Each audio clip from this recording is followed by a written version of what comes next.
नमस्कार, आप देख रहे हैं खबर फास्ट। मैं हूं आपके साथ शमशेर सिंह। बुलेटिन की शुरुआत करेंगे हरियाणा की तमाम बड़ी खबरों से। हरियाणा में कोरोना का कहर जारी है।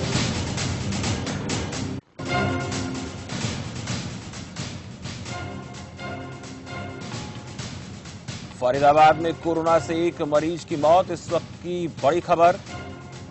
हरियाणा में कोरोना वायरस से अब तक 4 लोगों की मौत हो चुकी है। प्रदेश में 342 संक्रमितों की संख्या पहुंची है। वहीं 28,202 लोगों के सैंपल जांच के लिए लिए जा चुके हैं। बहादुरगढ़ से ताजा अपडेट के लिए ललित हमारे संवाददाता हैं, सीधे जुड़ चुके हैं।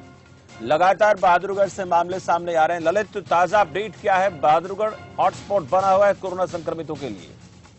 जी शमशेर, बिल्कुल। जो 3 दिन पहले तक बहादुरगढ़ ग्रीन जोन में शामिल था, लेकिन 2 दिन में ऐसा हुआ कि जो कोरोना वायरस का इतना प्रकोप बढ़ गया कि बहादुरगढ़ में 18 कोरोना पॉजिटिव केस मिले हैं और झज्जर में 7, टोटल मिलाकर झज्जर जिले में 25 कोरोना के पॉजिटिव केस हो गए हैं। जिसके बाद से प्रशासन अलर्ट है और जगह जगह पर स्क्रीनिंग की जा रही है और कोई पूरी सब्जी मंडी को भी सील कर दिया गया है। इसके अलावा 8 जो कॉलोनियां उनको सील किया गया है और एक गांव को सील किया गया है, जिसमें जटवाड़ा मोहल्ला, किला मोहल्ला, सैनीपुरा और क्या नाम है विकास नगर और अशोक नगर और क्या नाम है लोवा रेडी गांव को बिल्कुल प्रशासन द्वारा हॉटस्पॉट से घोषित किया है। जिसके बाद पुलिस प्रशासन ने बिल्कुल सील कर दिया गया है और यहाँ पर मूलभूत सुविधाओं के लिए उन्हें जो सरकार की तरफ से इनके होम डिलीवरी की जाएगी। कोई भी अगर व्यक्ति को किसी भी चीज की आवश्यकता है तो उसको मूल के लिए होम डिलीवरी की जाएगी।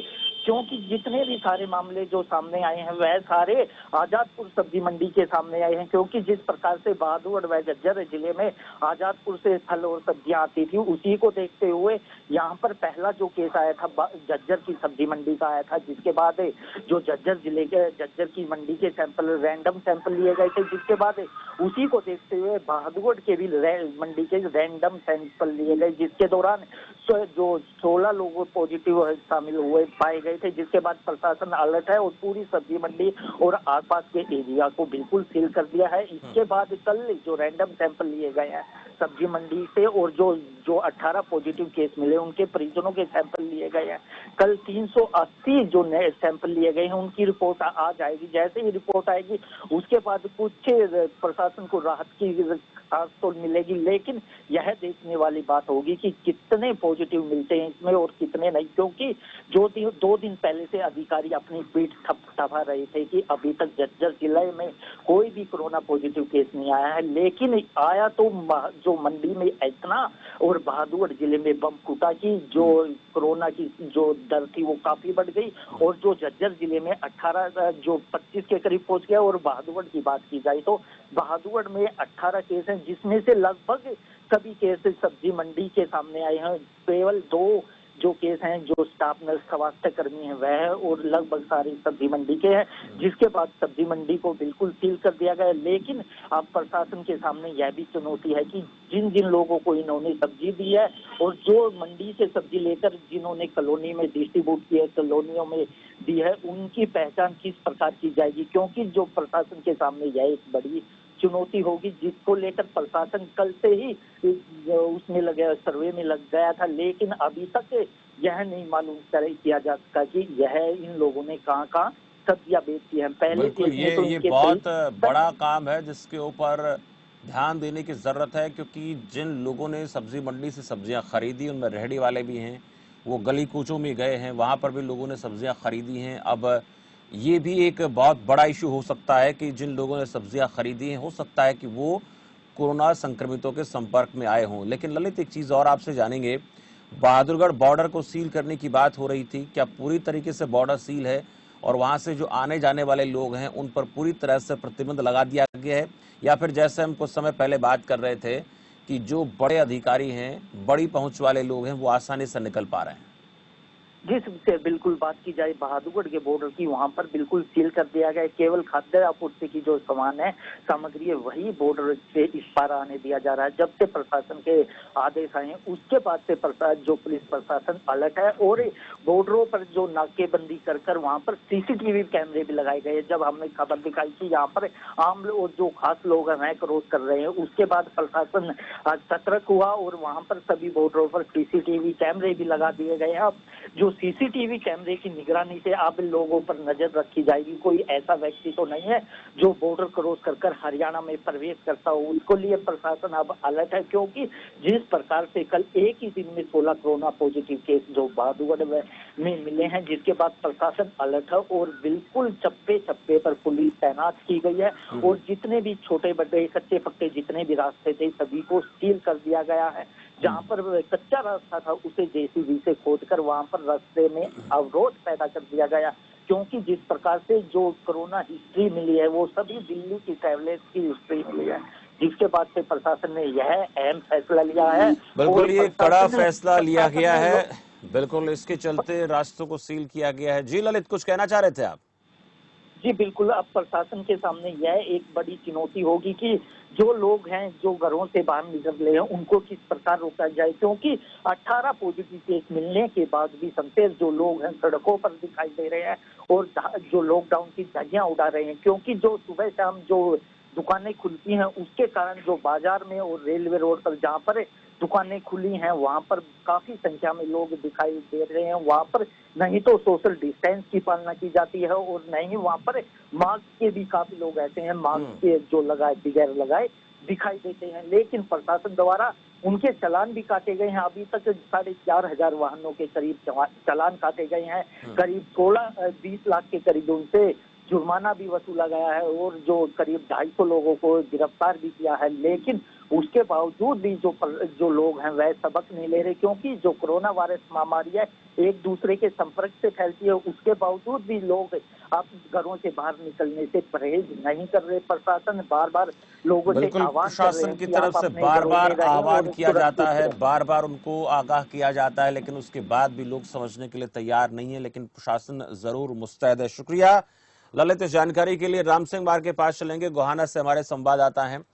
राम सिंह मार, गोहाना में क्या स्थिति है फिलहाल? गोहाना में हालात किस प्रकार के बने हुए हैं? और जो बात ललित कह रहे थे उसी तरीके के हालात अलग अलग जगहों पर हो सकते हैं। जिस तरह से सब्जी मंडियों से सब्जी लाई जा रही है, लोगों के घरों तक सब्जियां पहुंच रही हैं और उसमें संक्रमण होने का खतरा हो सकता है। राम सिंह बार। देखिए शमशेर जी, बात अगर गोहाना की करें तो गोहाना में इस प्रकार के कोई भी मामले सामने नहीं आए हैं और लगातार इसमें गोहाना प्रशासन की तारीफ ही करनी होगी, क्योंकि यहाँ पर जिस प्रकार से उन्होंने सतर्कता और लोगों को जागरूक करने का काम किया है, तो कहीं ना कहीं यहाँ पर एक भी केस अभी तक देखने को नहीं मिला है।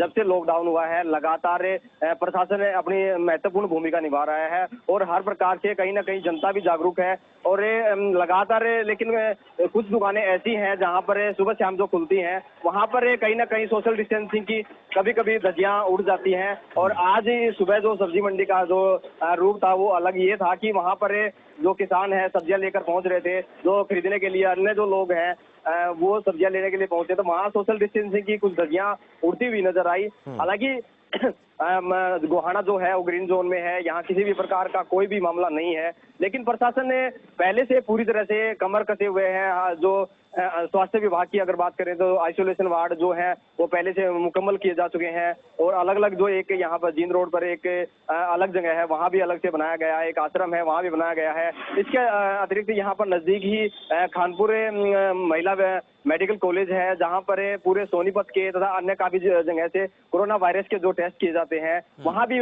पुख्ता इंतजाम है। हर प्रकार से पूरा ध्यान रखा जा रहा है, किसी भी प्रकार का कोई मामला गोहाना में अभी नहीं है। और ये बड़ी राहत की बात भी है, क्योंकि गोहाना में जैसे पूरे प्रदेश भर में इस प्रकार कोरोना के मामले बढ़ रहे हैं, लेकिन गोहाना में अभी तक कोई भी ऐसा मामला देखने को नहीं मिला है। जी, एक बड़ा अहम ये इसमें पहलू है राम सिंह मार की, जो जिले हैं, जो इलाके हैं, उनके बॉर्डर सील कर दिए गए हैं। अलग अलग जो गांव है, गांव के लोगों ने भी अपने गांव को सील किया हुआ है। अब गोहाना की अगर मैं बात करूं, अकेले गोहाना की बात कर लेते हैं, उसके कनेक्शन को क्या बाकी जगहों से काट दिया गया है? कुछ एक जगहों से आने जाने की अनुमति है, बाकी जो रास्ते हैं उनको पूरी तरह से सील किया गया है क्या? हाँ देखिए, गोहाना की जितनी भी सीमाएं लगती हैं, जो अलग अलग रास्ते में अलग अलग जो रोहतक है, जींद रोड है, महम रोड है, हर रास्ते पर विशेष तौर पर जो है नाका किया गया है और नाके का जो बंदोबस्त किया गया है, वहाँ पुलिसकर्मी तैनात हैं। इसके अतिरिक्त ग्रामीण स्तर पर भी लोग इतने जागरूक हैं कि उन्होंने अपने अपने गांव के जो अड्डे हैं वहां पर इस प्रकार की नाकेबंदी की हुई है। किसी भी बाहरी व्यक्ति पर अगर आने संदिग्ध लगता है तो उससे पूरी जांच की जाती है, उससे बात की जाती है, उसकी जानकारी ली जाती है। इवन उसके जो पहचान पत्र है, आधार कार्ड, वो भी देखा जाता है। तो इस प्रकार की कहीं ना कहीं ग्रामीण स्तर पर जो जागरूकता है उसका भी ये परिणाम है कि गोहाना में एक भी केस नहीं बढ़ा है। और लगातार जो प्रशासन है, प्रशासन ने अलग अलग जो सीमाओं पर है वो लगातार महत्वपूर्ण भूमिका निभा रहा है। जो अलग अलग थाने के जो एसएचओ हैं वो पूरा दिन गश्त लगाए रखते हैं और इसके लिए गोहाना जो प्रशासन है उसकी हर जगह तारीफ भी हो रही है। और क्योंकि तारीफ इसलिए हो रही है क्योंकि गोहाना का जो प्रशासन है वो लगातार अपने कार्य में महत्वपूर्ण भूमिका निभा रहा है, लोगों के बीच पहुंचकर लोगों को जागरूक कर रहा है। किसी प्रकार की छोटी मोटी बातें हो भी जाती हैं तो लोगों को समझाकर उनके घर भेज दिया जाता है। सोशल डिस्टेंसिंग का ध्यान रखें, मास्क लगाएं, अलग अन्य बहुत सारी। एक बड़ा अहम पहलू आजकल ये चल रहा है कि जो प्रवासी मजदूर हैं वो अपने घरों को जाना चाहते हैं। गोहाना में तादाद कितनी है जो लोग जाना चाहते हैं, और ऐसे भी बहुत सारे लोग होंगे जो नहीं जाना चाहते हैं, यहीं रहकर काम करना चाहते हैं, तो ऐसे लोगों की तादाद के बारे में कुछ अंदाजा है हमें?